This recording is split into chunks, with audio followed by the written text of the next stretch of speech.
Hello everybody, this is Brian again. I'm recording this video just after the intro. What I'm gonna talk about is who is Jesus, okay? So I'm gonna do a series of who is Jesus in the Bible, his titles, his names, attributes, stuff like that.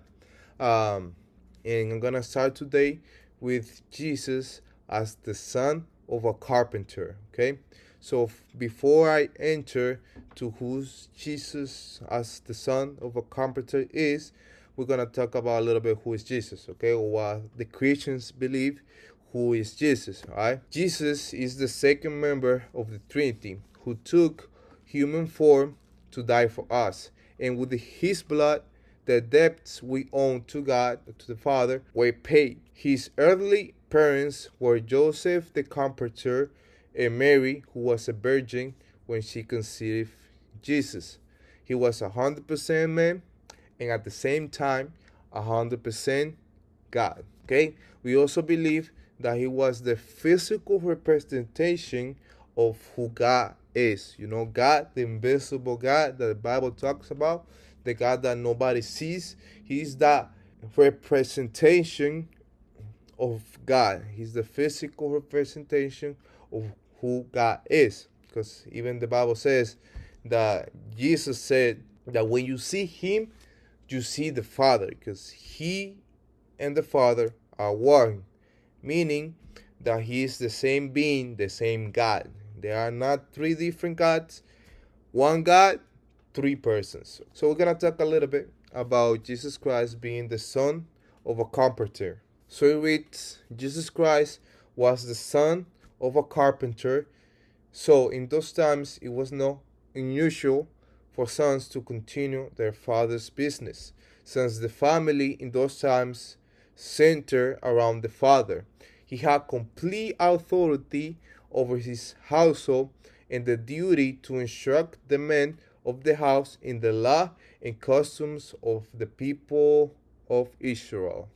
Okay, so in those times, in the first century Israel's homes, the father was like the main point of the family, was the main highlight of the family. The woman didn't have that much, let's say, attention to it, um, since they were the ones that just take care of the house, feed the kids, take care of the kids, take care of the needs of her husband.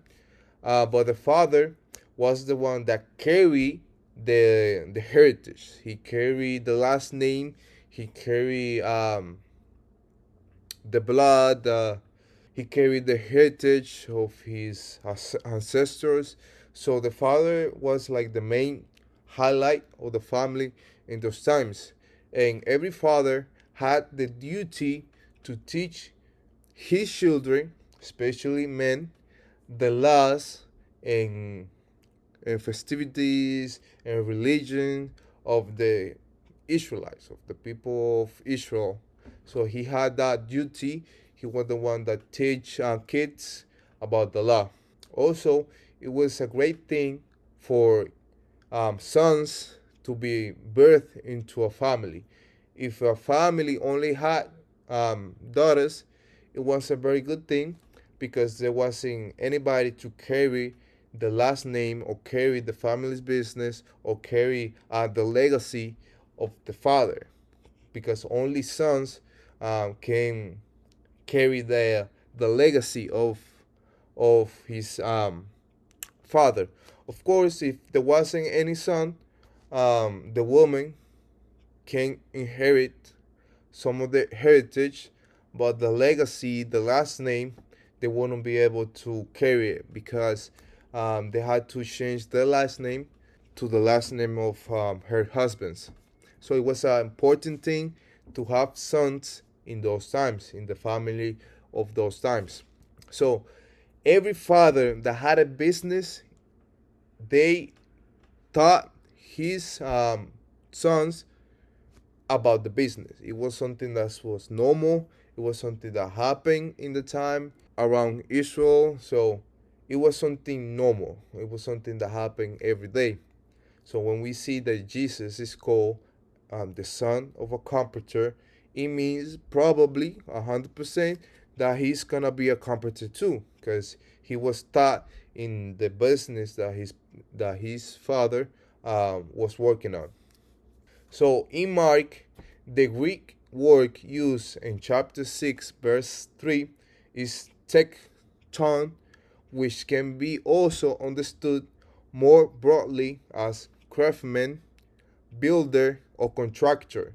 This means that Jesus, in the 30 years before he began his ministry, was able to work with all the materials, such as stone, and also participated alongside Joseph, his earthly father, in building household furniture or houses, working specifically with lintels and beams, the main wooden components in a first century house.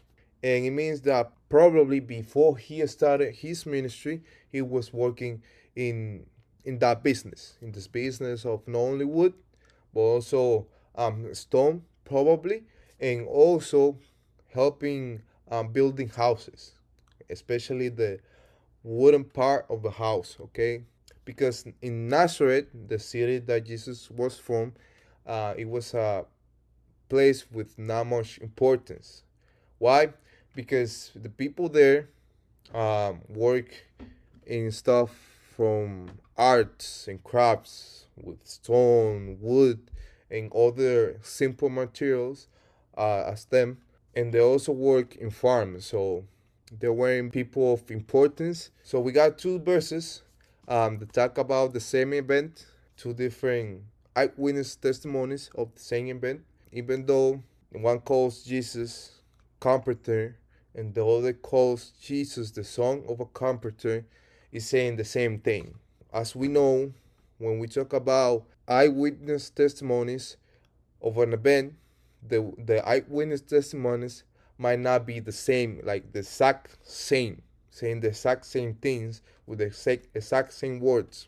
For example, if I see a crash down the street, somebody was speeding and hit another person. Let's just say this, okay?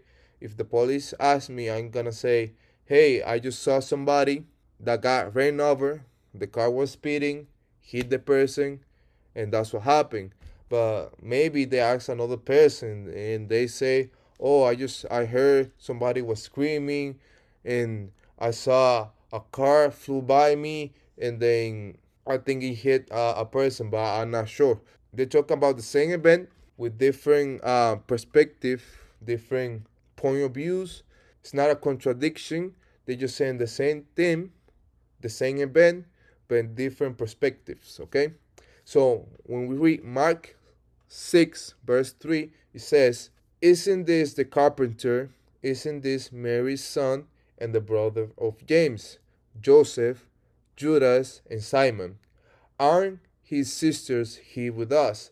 And they took offense at him. Okay, so that's Mark 6, verse 3. We also have Matthew 13, verse 55. "Isn't this the carpenter's son?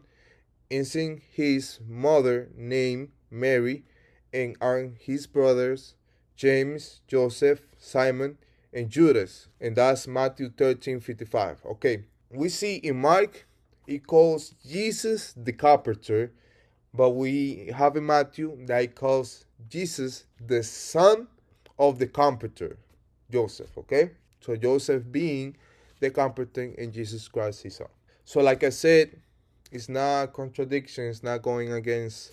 It's not saying that Jesus wasn't a carpenter. It's just saying that Joseph wasn't a carpenter, and like we just investigated, the father taught his kids the same business that they were working on. Okay, so that's gonna be all for Jesus Christ as a carpenter, of the son of a carpenter. For the next video, we're gonna have Jesus Christ, the son of David. Okay, so we're gonna talk about in depth about Jesus Christ, the son of David. So if you are interested in that, please subscribe, give a like to this video so you can reach more people. write in the comments any topic that you would like for me to talk about in the future. One thing you're gonna see in this channel is that I like just having verses of the Bible that supports everything that I'm saying. So yeah, thank you for watching. Thank you for sticking through to the end. So God bless you. Have a beautiful rest of your day. God bless.